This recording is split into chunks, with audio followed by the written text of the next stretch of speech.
জানিয়ে দেব সর্বশেষ আপডেট বাংলা সংবাদ। শুরুতেই শিরোনাম। বাংলাদেশের নির্বাচন নিয়ে আল জাজিরার বিশেষ প্রতিবেদন প্রকাশ, থাকছে বিস্তারিত প্রতিবেদনে।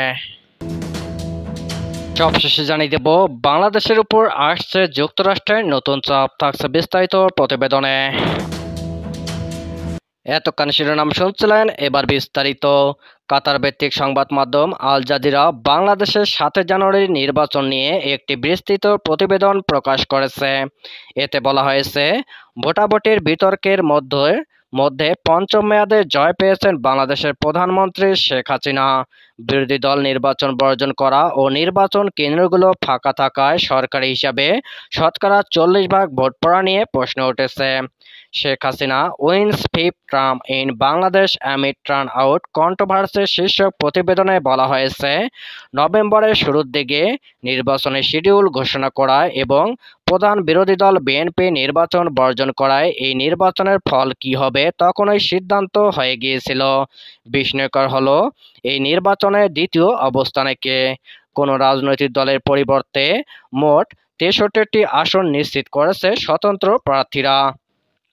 প্রধানমন্ত্রী শেখ হাসিনা আওয়ামী লীগ 222টি আসনে বিজয়ী হওয়ায় স্বতন্ত্র প্রার্থীরা দ্বিতীয় সর্বোচ্চ আসন পেয়েছেন।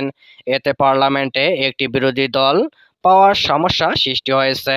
নির্বাচন কমিশনের হিসাব অনুযায়ী 300 আসনের জাতীয় সংসদে মাত্র 11টি আসন নিশ্চিত করতে পেরেছে বর্তমান বিরোধী দল জাতীয় পার্টি।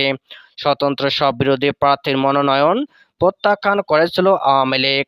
নির্বাচনকে বিশ্বের সামনে প্রতিযোগিতামূলক দেখানোর জন্য তাদেরকে ডামি পার্টি হিসাবে দাঁড়ানোর জন্য নির্দেশনা দেওয়া হয় দলীয় নেতৃত্ব থেকে।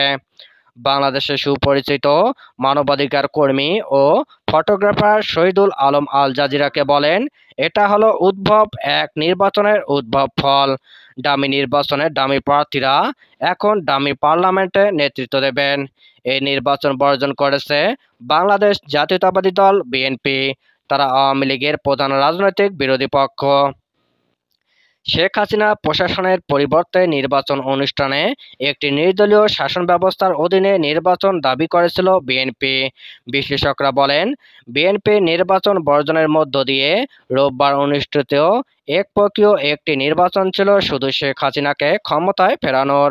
পশ্চিমা সরকারগুলো শেখ হাসিনা সরকারকে অবাধ, সুষ্ঠু ও অংশগ্রহণমূলক নির্বাচনের জন্য চাপ দেওয়ার পরও এই নির্বাচনে ভোটার উপস্থিতি ছিল একমাত্র সাসপেন্স। রোববার স্থানীয় সময় বিকাল 4টায় ভোটগ্রহণ বন্ধের পর নির্বাচন কমিশন বলে ভোটার উপস্থিতি ছিল শতকরা 40%। কিন্তু এত বেশি উপস্থিতি হিসাব নিয়ে অনেকেই সন্দিহান। রাজধানী ঢাকার ধানমন্ডি এলাকায় একজন ইঞ্জিনিয়ার আবদুল্লাহ ইউসুফ আল জাজিরাকে বলেন, দেশের বাকি অংশের কথা আমি জানি না, কিন্তু বহু বছরের মধ্যে ঢাকাকে এত ফাঁকা কখনো দেখিনি। মনে হচ্ছিল কোভিড মহামারী প্রথম দিনগুলোর মতো। দুপুরে আমি 2টি নির্বাচন কেন্দ্রে অতিক্রম করেছি। সেখানে আওয়ামী লীগের নেতাকর্মীরা যারা ছিলেন ব্যাজ পড়া, তাদেরকে ছাড়া খুব কম মানুষই দেখেছি। নির্বাচন কমিশন শতকরা 40% ভোটার ভোট দিয়েছে বলে যে দাবি করেছে তা পুরো উদ্ভট ব্যাপার। নির্বাচন কমিশনের ঘোষণার বিভ্রান্তির দিকে ইঙ্গিত করেছেন কিছু বিশ্লেষক। সাবেক নির্বাচন কমিশনার ডক্টর সাখাওয়াত হোসেন বলেন, শতকরা 40% ভোটার দিয়েছেন এটা বিশ্বাস করা কঠিন, বিশেষ করে যখন মিডিয়া ব্রিফিংকালে প্রধান নির্বাচন কমিশনার নিজে প্রথমে শতকরা 28%-এর কথা বলেন এবং তারপর পরই আকস্মিকভাবে তা বদলে শতকরা 40%-এর কথা বলেন।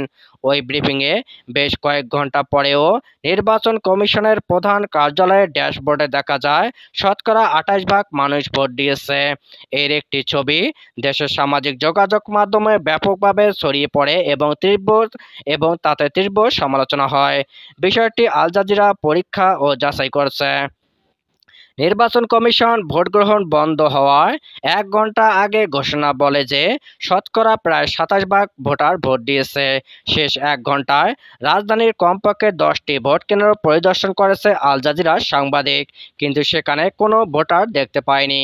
সুপরিচিত নির্বাচন পর্যবেক্ষক সংস্থা ব্রতির প্রধান শারমিন মোরশেদ আল জাজিরাকে বলেন, 1 ঘন্টার মধ্যে শতকরা 27% থেকে লাফিয়ে 40%-এ যাওয়া হাস্যকর ব্যাপার। এতে নির্বাচন কমিশনের সুনাম মারাত্মকভাবে কলঙ্কিত হয়েছে।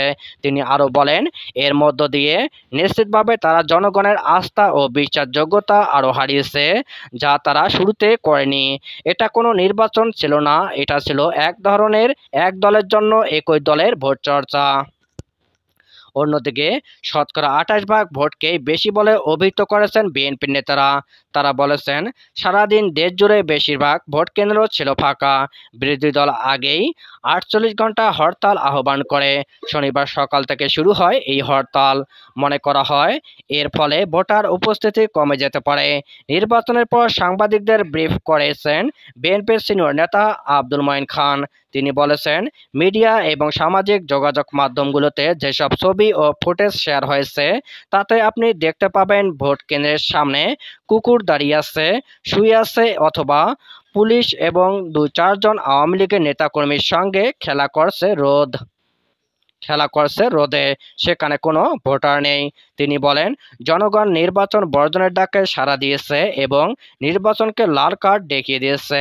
ডক্টর মঈন খান বলেন, যেহেতু নির্বাচনে কোনো প্রার্থী বিজয়ী হবেন তা আগে থেকেই জানা, এজন্য আওয়ামী লীগের নেতাকর্মীরাও পর্যন্ত ভোট কেন্দ্রে যাননি ভোট দিতে।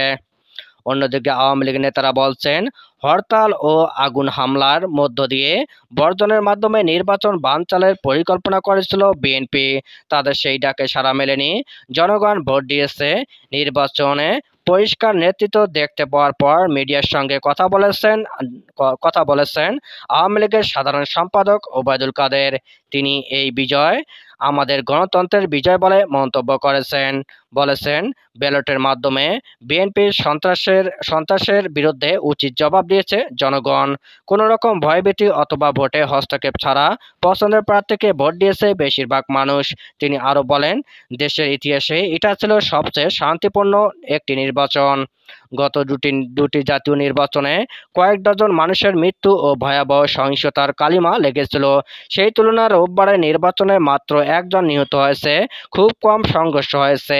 এর মধ্য দিয়ে দক্ষিণ এশিয়ার এই দেশটিতে সবচেয়ে শান্তিপূর্ণ নির্বাচনের একটি ছিল এই নির্বাচনে বিদেশি যেসব পর্যবেক্ষক ছিলেন তাদের অন্যতম সেন্ট্রাল ইলেকশন কমিশন অব প্যালেস্টাইনের প্রধান নির্বাহী কর্মকর্তা হিশাম কুহেল। তিনি নির্বাচনের পর ব্রিফিংয়ে বলেছেন, এমন একটি শান্তিপূর্ণ নির্বাচন করার জন্য এদেশের মানুষেরা গর্বিত হওয়া উচিত। তবে ভোটার উপস্থিতির বিষয়ে প্রশ্ন এড়িয়ে গেছেন তিনি বলেছেন, তিনি শুধু নির্বাচন প্রক্রিয়ার টেকনিক্যাল মূল্যায়ন করেছেন, অর্থাৎ ভোটারকে ভোট দিতে দেওয়া হচ্ছে কিনা, নিয়ম অনুযায়ী ভোট গ্রহণ করা হচ্ছে কিনা। তিনি বলেন, এখনকার রাজনৈতিক প্রেক্ষাপট নিয়ে আমি কোনো মন্তব্য করব না। সেটা করতে হলে এখানে আমাকে কমপক্ষে ১ মাস থাকতে হবে। রাশিয়ার পর্যবেক্ষক অ্যান্দ্রে সুতোভ বলেন, ভোট গ্রহণ হয়েছে নিয়ম অনুযায়ী এবং শান্তিপূর্ণভাবে। এই নির্বাচন বৈধ। বিএনপির তথ্য ও প্রযুক্তি বিষয়ক সম্পাদক AKM ওয়াহিদুজ্জামান বলেন, শান্তিপূর্ণ হয়েছে ভোট, এতে কোনো সন্দেহ নেই, কিন্তু কোনো ভোটার ছিলেন না, ফলে স্পষ্টতই এটা বৈধ নির্বাচন নয়।